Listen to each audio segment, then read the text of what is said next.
변호사님 예전에 로스쿨 갈 때 나는 의사가 되고 싶습니다. 와, 맞아요. 율촌이라는 대형 로펌이다 보니까 일단은 급여가 되게 많았어요. 월 1200에서 1300 조금 약간 왔다 갔다 했었던 것 같아요. 근데도 그만둔 이유가 뭐냐라고 물어본다고 한다면 의사랑 변호사랑 소득이 똑같잖아요. 그러면 워라밸이 의사가 압도적으로 좋습니다. 의사들 뭐 한 달에 뭐 5천만 원, 6천만 원, 그러면 당연히 의사 해야죠.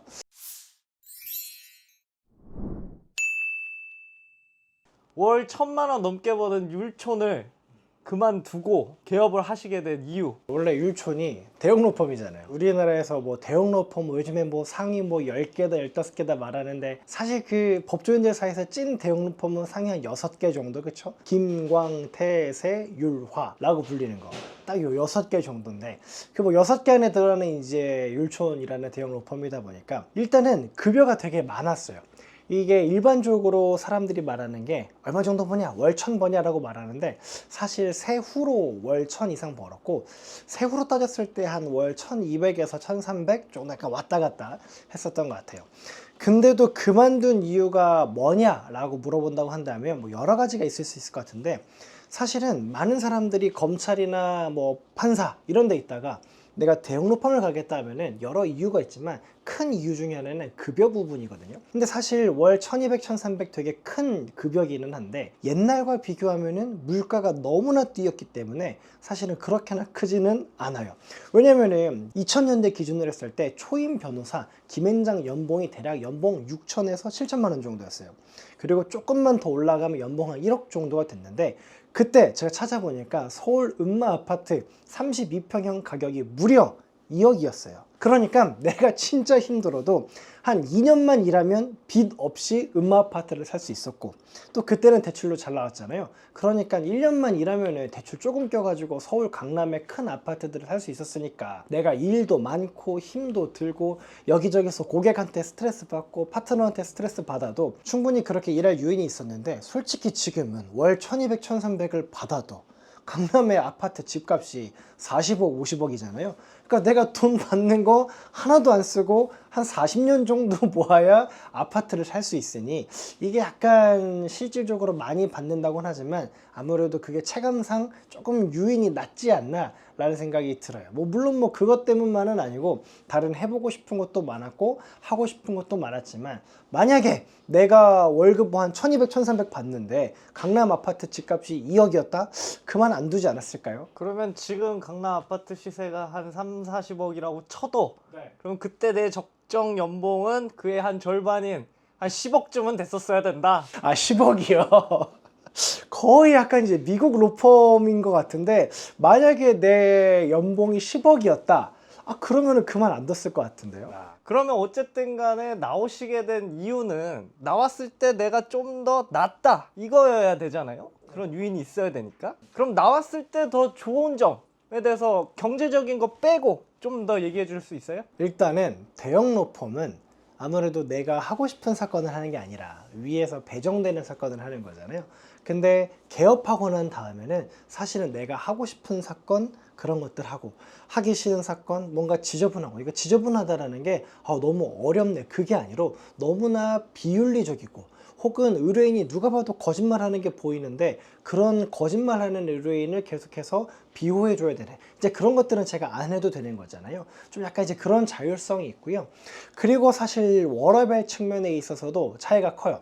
대형 로펌 되게 힘들다 하는데 저 진짜 일 많이 할 때는 아침에 맥모닝을 먹으면서 퇴근을 했어요.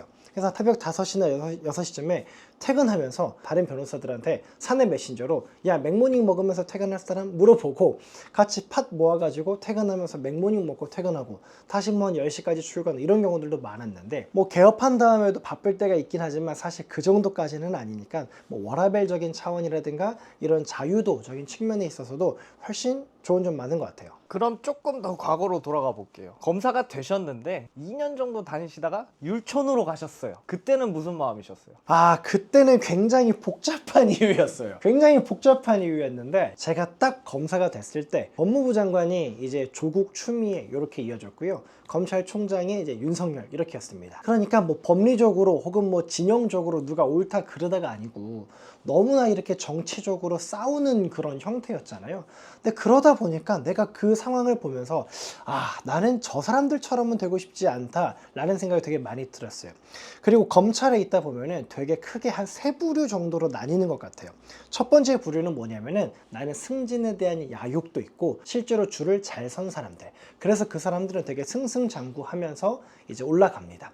그런데 문제는 그러다가 정권이 바뀌거나 내가 줄 선 사람이 잘 안 되거나 미끄러지면은 승승장구하다가 소위 말하는 검찰 내에서 한직이라 불리는 곳으로 좌천돼요. 이게 이제 두 번째 부류의 사람들이에요. 세 번째 부류의 사람들은 뭐냐? 나는 어떤 승진에 대한 야욕이라든가 욕심 크게 없고 나는 그냥 나에게 주어진 일 묵묵하게 해 나가겠다. 이런 분들은 부장까지는 승진이 잘 되는데 더 이상 높은 데로 올라가지 못하고 흔히 말하는 한직으로 불리는 곳으로 좌천됩니다. 그러면은 내가 초임검사로서 봤을 때 내 미래는 그 세 개 중 하나일 거잖아요. 그렇죠? 근데 나는 그 셋 중 그 어느 것도 되고 싶지 않은 거야.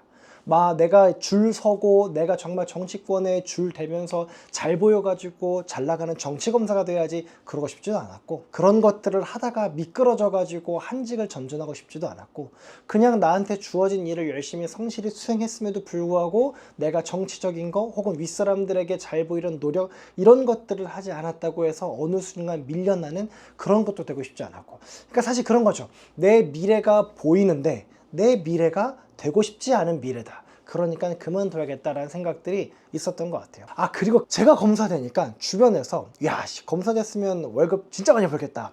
월급 한 1억 돼? 라고 하시는 분들이 진짜 많았는데 검사 월급은 세후로 300만 원 조금 넘습니다. 그 검사 때 얘기가 나왔으니까 말인데 영화 같은 데 보면 강력 사건도 많이 다루고 피의자가 조폭인 경우도 있고 그렇잖아요. 네. 자, 조폭 두목 마주쳐 본 적 있으세요? 일단은 조폭두목 당연히 마주친 적이 있어요. 저도 검사 되기 전에 그거 궁금했어요. 옛날에 우리나라 그 조선시대를 배경으로 한 드라마 보면 약간 이제 그 탐관 놀이들이 있을 때 암행어사가 마패를 갑자기 촥 꺼내면서 암행어사 출두요 하면은 이제 그 탐관 놀이들이 막 숨고 벌벌 기는데, 과연 내가 검사가 된 다음에 조폭들이 있을 때 나 어디 지금 누구 검사인데 라고 하면 그 한마디로 제압하는 게 가능할까? 사실 이제 모두가 이제 그 머릿속에서 그리는 약간 씬스틸러 중에 하나인 것 같은데, 실제로 조폭 두목들을 검사실에서 마주치면 굉장히 공손하고 예의 바릅니다.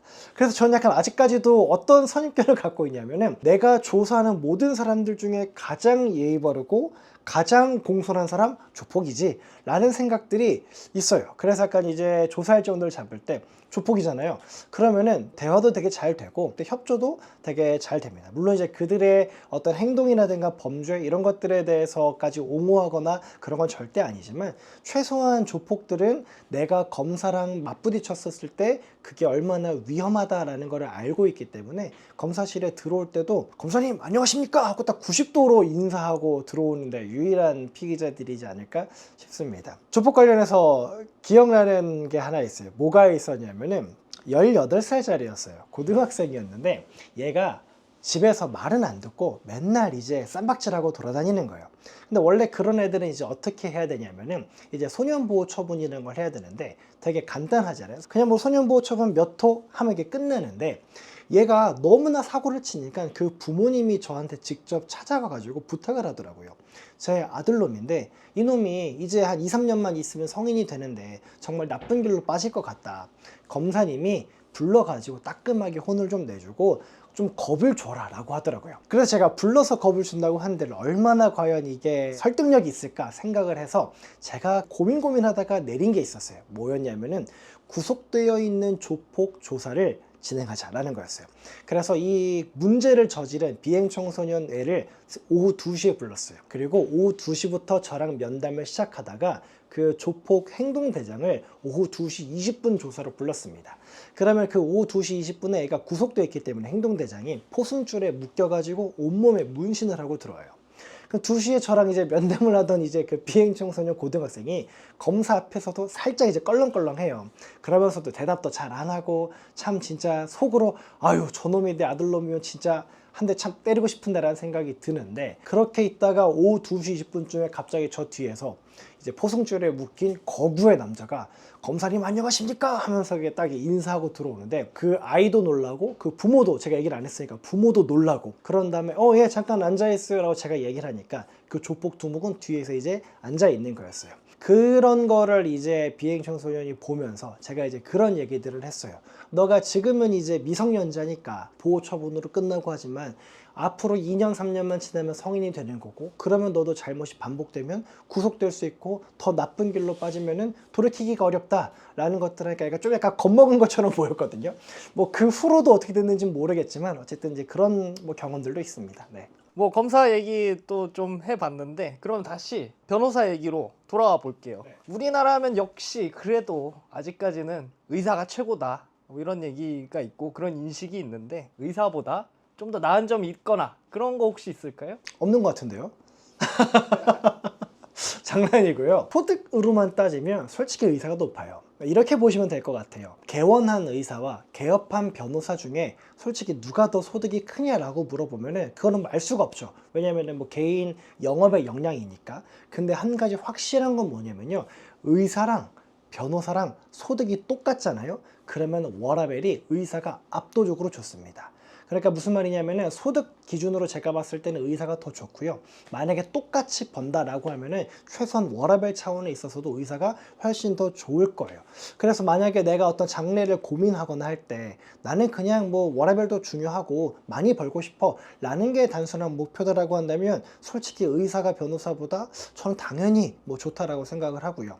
다만 이제 변호사가 의사보다 좋은 것들을 찾아내 본다면, 그러니까 약간 이제 네잎클로버 찾듯이, 세잎클로버가 많지만 그 중에서 이제 행운이라 불리는 네잎클로버를 찾듯이 변호사가 의사보다 좋은 점을 굳이 찾자면 아무래도 그런 게 있는 것 같아요. 첫 번째로는 법이라는 게 굉장히 사회 모든 전반에 걸쳐져서 관여하고 있잖아요. 그러다 보니까 변호사는 내가 여기 사무실 안에서만 일하는 것 뿐만 아니라 실제로 밖에 나가서 뭔가 사회단체의 활동을 하거나 혹은 뭔가 정치단체 활동을 하거나 하는 데 있어서도 굉장히 유리한 면이 있는 것 같아요. 그러다 보니까 나는 변호사지만 직업도 변호사인 사람보다는, 무슨 말이냐면은 내가 갖고 있는 자격증이 의사예요. 그러면 그 사람은 직업도 반드시 의사거든요. 근데 내가 갖고 있는 자격증이 변호사야. 그러면 그 사람의 직업이 반드시 변호사는 아니에요. 변호사 직업을 갖고 M&A 관련된 곳에서 일을 하는 사람도 있고요. 변호사 직업을 갖고 기자로 일하는 사람도 있고요. 변호사 직업을 갖고 내가 이제 정치권에서 일을 하는 사람도 있고요. 이게 많이 있기 때문에 아무래도 요거를 이제 자격증 삼아가지고 다른 업무들을 더 할 수 있다라는 점이 좀 장점이 있지 않나 싶고, 그런 것도 장점이 있는 것 같아요. 저도 이제 뭐 의사 아는 분들 많이 있지만 약간 일을 하다 보면 매너리즘에 빠진대요. 사실은 뭐 같은 업무에 계속 반복이잖아요. 뭐 대형 병원에 있는 게 아닌 이상은 거의 같은 업무의 반복인데, 변호사는 사실은 뭐 똑같은 대여금 사건이어도 사람이 다 다르다 보니까 아무리 같은 대여금 사건이어도 사실관계가 다르고 상대방의 대응도 다르고 하다 보니까 그런 매너리즘에 빠지는 일 자체가 조금 적지 않나 라는 생각이 있습니다. 종합해보면 더 넓은 분야를 내가 원할 때 진출할 수 있고, 또 다양한 경험을 쌓을 때 변호사 자격증이 매우 좋은 무기가 된다, 이렇게 정리를 해도 되겠네요. 그럼 옛날로 돌아가서 의사랑 변호사랑 선택을 해야 하는 시점으로 돌아갈 수 있다면 어떤 선택을 하시겠어요? 저는 그래도 변호사 선택할 것 같아요. 그 이유가 뭐냐면 제 지금 소득 수준이 의사들에 비해서 적지는 않은 편이고요. 그리고 만약에 저보다 물론 훨씬 더 많이 버시는 의사 선생님도 있겠죠. 있을 텐데 그런 생각이 들어요. 그렇게 벌어도 어차피 서울에 집은 못 사는 거 아닌가? 그러면은 조금 더 넓은, 그러니까 이런 게 있죠. 나는 뭐 한 200만 원 버는데 저분들은 뭐 2천만 원 벌어요. 그래서 2천만 원씩 벌면은 집을 살 수 있을 것 같아. 그러면 당연히 의사 해야죠. 근데 내가 지금 버는 게 있고, 의사들 뭐 한 달에 뭐 5천만 원, 6천만 원 벌어도 세금 떼고 나면은 뭐 한 3천만 원 이렇게 받는데 3천만 원 벌어서 서울에 집 못 사죠. 네, 그런 거 고려해 보면은 뭐 지금이 더 낫지 않나 라는 생각도 있습니다. 부동산 있는 사람에 비하면 그 나물에 그 밥이다, 그런 얘기잖아요. 이거는 좀 논외 얘기인데, 네. 변호사님 예전에 로스쿨 갈 때 자소서에 어그로를 한번 끄셨잖아요. 제가요? 나는 의사가 되고 싶습니다. 저 그거 기억을 하고 있고. 와 맞아요. 저도 까먹고 있었어요. 그때는 의사가 되고 싶었던 거 아닌가요? 아 근데 그거는 진짜 말 그대로 어그로였어요. 그 자소서 내용도 기억하시나요? 뭔가를 잘 고치는 사람이 되고 싶다 그런 취지였던 것 같아요. 아 맞아요. 저는 뭐 자소서 내용 기억하는데 문구가 그거였어요. 저는 의사가 되고 싶습니다. 이게 이제 로스쿨 지원한 사람의 자소서 제목이었는데 이제 그거였어요. 이제 법이라는 게 사회 전반에 되게 만연해 있고 사회 전반에 관여하는데 이런 법들이 잘못되어 있음으로 인해서 사람들이 어떤 소외되기도 하고 피해를 입기도 한다. 나는 그래서 법을 잘 적용하고 법을 잘 해석하고 해서 그런 사람들이 없도록 좀 이제 그런 피해자들이 없도록 하는 사회를 정화하는 의사가 되고 싶다라는 거였지. 뭐 어그로만 그렇지 실제로 의사가 되겠다 이런 건 아니었습니다. 네. 뭐 나름의 유사 의사다. 그렇죠. 유사 의사라고 볼 수 있다. 그렇게? 저도 의사네요. 네. 그렇게 정리를 하겠습니다. 예, 알겠습니다.